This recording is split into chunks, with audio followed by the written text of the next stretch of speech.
In my previous video, episode 21, I was comparing a couple of different UV IR cut filters from two different suppliers, SVBony and Baader, to look at their performance characteristics. But I realized there was one test that I didn't perform. So I'm out here again tonight, under a nearly full moon, to take some more images of a star field. And then I'm going to stack and process those images, and then compare the results I get tonight with the results that I showed you in the previous video to see if they're consistent. So, if that's of interest to you, please stick around. That was me toward the end of August in 2023 at Kusugaya Park near my home. To gather this follow-up data on the UV IR cut filters, I used the same telescope setup that I described in detail in the prior video. The details are shown here for reference. Once again, the whole idea here is to compare the performance features of UV IR cut filter products available from SVBony and Baader Planetarium. In the prior video, I discussed the features and benefits in detail, and so I will not focus on that aspect in this episode. And by the way, the Baader filter used in this study was supplied by Kokusai Koki Company, the primary distributor of Baader products and a broad range of astrophotography gear in Japan. They are located near to Kyoto, so my sincere thanks goes out to them for their support. For this filter study, I selected a different star field on which to focus, not the same as before. I believe this will add a little more credibility to the data interpretation. To be precise, the area of sky I selected is around the Blue Flash Nebula, NGC 6905. On this particular date, the nebula transits the meridian at 9:35 p.m., high in the sky at 74 degrees of altitude. This tiny little planetary nebula is of no particular interest in this study. It is nothing more than an easy go-to reference marker. Here is the field of view that I selected for the planned imaging. It captures a number of different sized and colored stars that will prove useful for this analysis. On the right is one of the stacked images from the study. The stellarium image on the left is not perfectly lined up, but they are fairly close, so you can see the correlations. In this study, I collected 4 sets of data before the meridian flip starting at 8:05 p.m. These are shown here. For each set, I captured 30 subs, each sub being a 30-second exposure. And throughout this study, I used a convenient 2-inch filter drawer to hold the filters downstream of the reducer flattener. As seen in this ASI Air menu screenshot, and as done in the last video, I carefully focused the telescope on a very bright star with a batten-off mask. But since there were no suitably bright stars present in my targeted field of view, I needed to slew to one located very nearby. In this case, I selected the star of Altair, part of the Summer Triangle asterism. So for every new filter change and dataset, I needed to first slew to Altair, refocus with the batten-off mask, and then go back to the Blue Flash Nebula targeted area. Once I returned to the targeted field of view, I waited a minute or two for guiding to settle and stabilize. In this case, for the first group, you can see guiding was right around 1 arcsecond RMS error, which is not particularly great for the AM5 mount, but certainly adequate for this imaging rig, which has a theoretical resolution of 1.73 arcseconds per pixel. From this point onward, you will see that guiding for the other groups throughout the night remained below 1 arcsecond RMS error.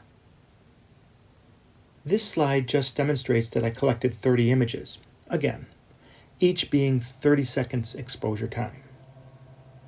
For the next group, I slewed the scope back over to Altair, changed the filter to the SVBony UV IR cut filter, and refocused it.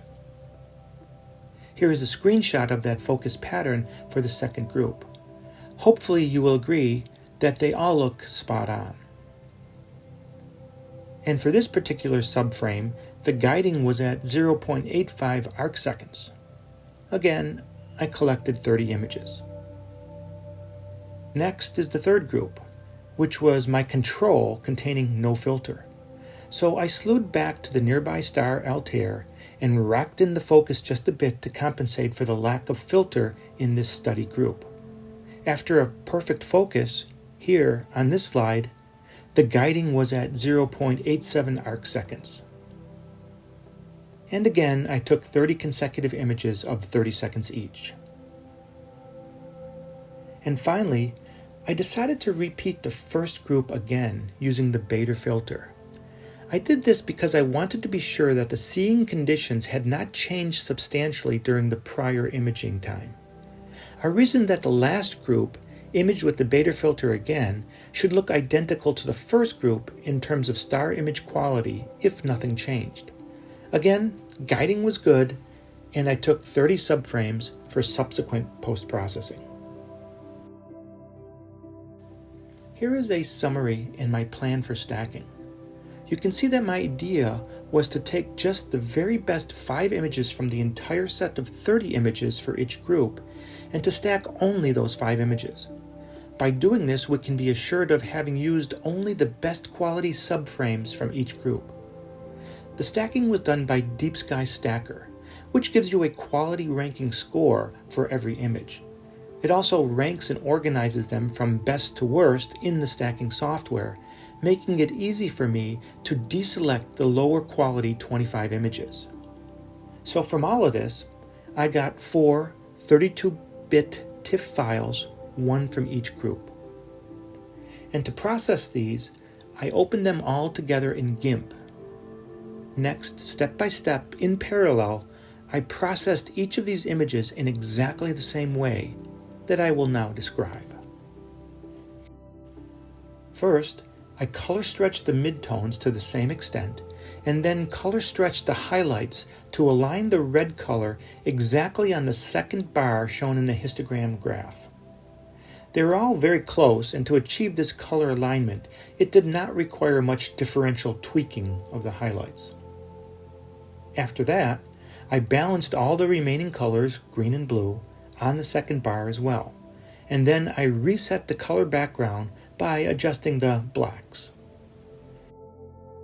Next, I color stretched again using only the highlights to bring it back up to the first bar in the histogram, and then reset the color balance again if it wasn't quite done perfectly the first time. In the next step, I did an aggressive color curves stretch on everything according to the graph shown here. I moved the central spot of the 2D graph up to the quadrant on the intersection line seen in this screenshot, and I did exactly that for all 4 images. In the last step, I once again did a background resetting by adjusting the black under the color manipulation application, and then applied some additional contrast by sliding it up 0.2 units. And that was the full extent of the processing. I did it to each and every one of the 4 stacked images. From there, I exported PNG files that I will show you now in the following slides. So here is that full process again, showing all 4 of the images. Frankly, this was a very simple processing routine, and at each stage, these images responded similarly. So I am quite confident we can say that these datasets were processed more or less the same. From this point moving forward, I am going to drop the Baader 1 group. It was highly identical to the Baader 2 group according to my judgment, and as expected. So we will complete our comparisons only with the latter. And here are the 3 final processed images shown side by side. Each of these fields of view are 1.45 arc seconds per side, thanks to the 448mm focal length and the ASI 533 MC Pro camera square sensor. With just a quick look at this, it is obvious that the no-filter image looks significantly different than the other 2 employing UV IR cut filters. The no-filter image clearly has bigger stars all across the field of view. But let's zoom in and look in detail. For example, let's zoom in on the outlined red squares.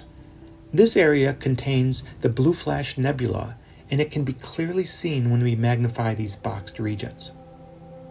I'll give you a moment to look at these images closely, especially to inspect for any differences between the SVBony filter versus the Baader filter.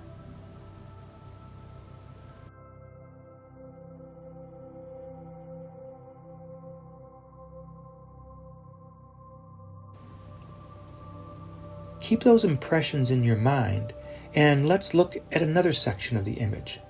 This time, let's inspect these other red box areas. At this point, I think there is no need to look at the no filter control anymore. It is clear that the star sizes there are bloated and less desirable from an imaging perspective. Let's just compare the two UV IR cut filter images at higher magnification.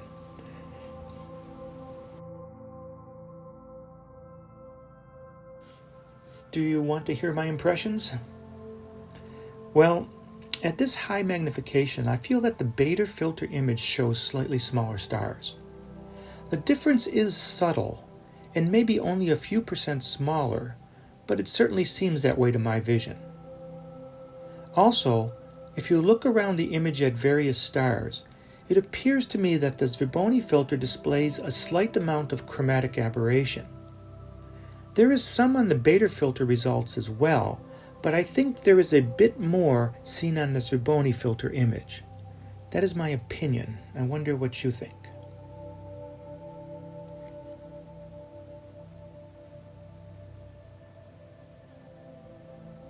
Okay, let's summarize. First, let's critique the data collection part of the experiment. Much of these considerations are the same as we discussed last time in episode 21, but I believe they are important and worth reconsidering. There are 5 potential sources of error in this experimental design that I want to address one by one. Guiding. Throughout the whole night, guiding was generally less than 1 arcsecond RMS error, which is more than adequate for this imaging rig resolution. With the 533 MC Pro camera, this telescope has a theoretical maximum resolution of 1.73 arcseconds per pixel, so guiding is likely not a source of error in this study. Sky quality. On this night, there were some low to mid-level clouds, but only just a few. According to the forecast and my eyesight, there were no high-level clouds to be seen all night. We imaged near to the zenith, and data collection took only about 1.5 hours. So I propose that seeing and general sky conditions did not influence these experimental results. On a related matter, weather, that night was nearly a full moon, but that really is of no consequence. It was also a tad bit breezy with consistency, but I put up large wind barriers against the high fences to effectively block it. Furthermore, my exposures were only 30 seconds long, and I watched the real-time guiding data constantly and did not see many spikes due to wind gusts. The AM5 mount is quite stable. Remember, we are only stacking 5 images from the total of 30 images taken in each group. These best of the best had stars that looked pinpoint and awesome when I inspected them. So again, I propose weather had no impact on these experimental results. Image processing. Since we already discussed this in detail, let me just say that if there was any impact here, it had to be extremely small. We were consistent, worked in parallel, and did very simple steps to achieve highly similar images. I do not think this is a factor. Manual focusing. I colored this title yellow instead of green to recognize this is a potential issue, since the process is simply an eyeball determination.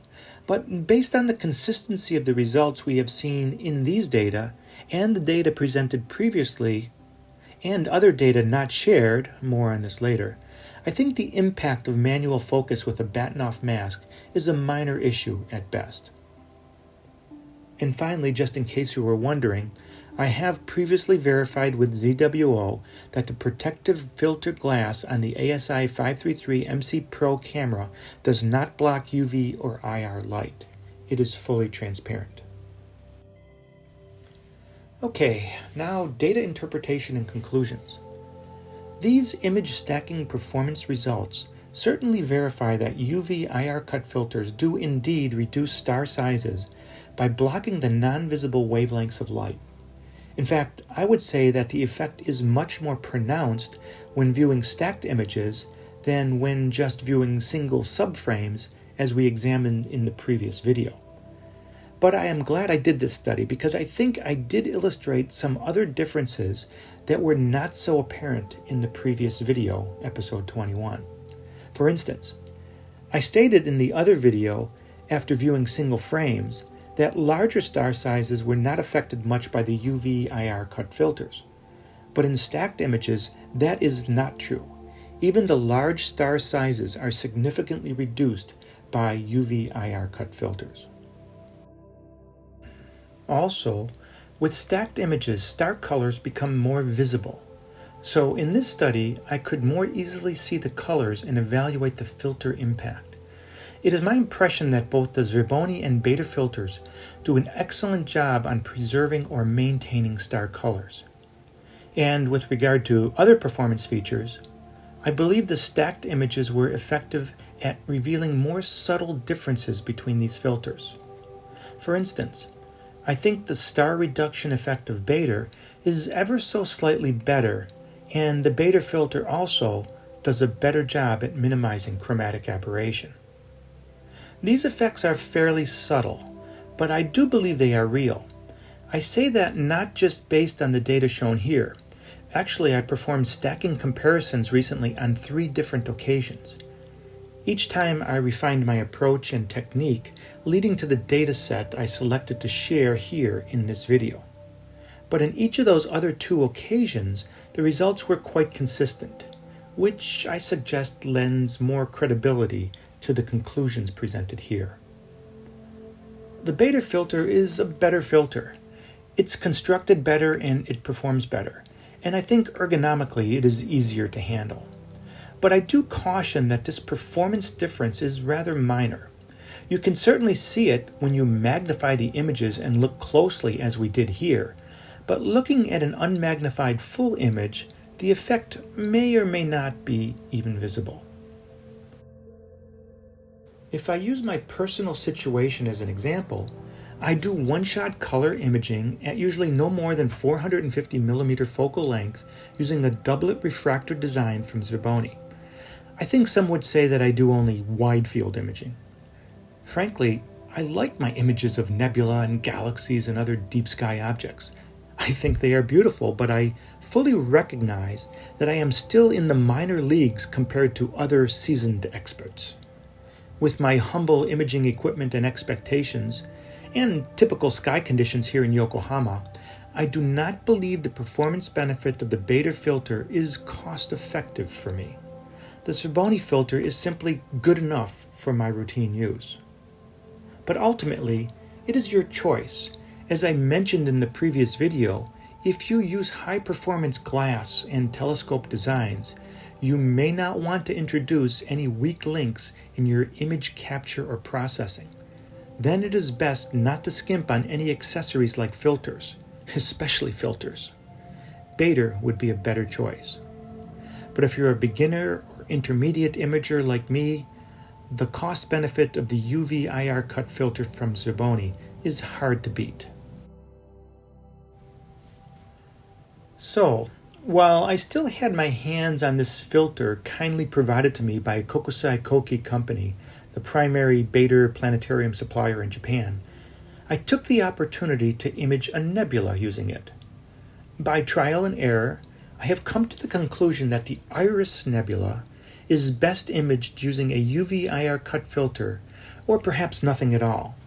This beautiful reflection nebula is in the constellation of Cepheus. It is approximately 1,300 light-years from Earth and is about magnitude 6.8 in brightness. It is a challenging nebula to image, especially under light-polluted skies like here in Yokohama. Here is the image that I captured using the Baader UV IR cut filter with my Astrotech AT60 ED telescope at 360 millimeters focal length, no reducer or flattener. This full image covers 2.25 by 2.25 degrees of sky in this configuration. With just 2.5 hours of exposure time and under these Bortle Class 7+ skies, I was not able to pick up any of the beautiful dark nebulae that dance across the stellar region, but nevertheless, I am quite pleased with the Reflection Nebula core image that I captured. It is definitely my best attempt at this difficult target. Well, I think that now finally concludes my comparative evaluation of these filters. I hope you found these last two videos useful. I don't think the overall results were surprising, but it was a good exercise for confirmation and for illustrating the importance of making smart choices based on your imaging equipment and experience level and budget. Thank you for joining me for another episode of Astrophotography Japan. As always, I appreciate your support of this channel. Please help me spread the word as I now approach 1,000 subscribers. And here is wishing you clear skies and time to enjoy it. My name is Paul Cheesegel, and I am an astrophotographer.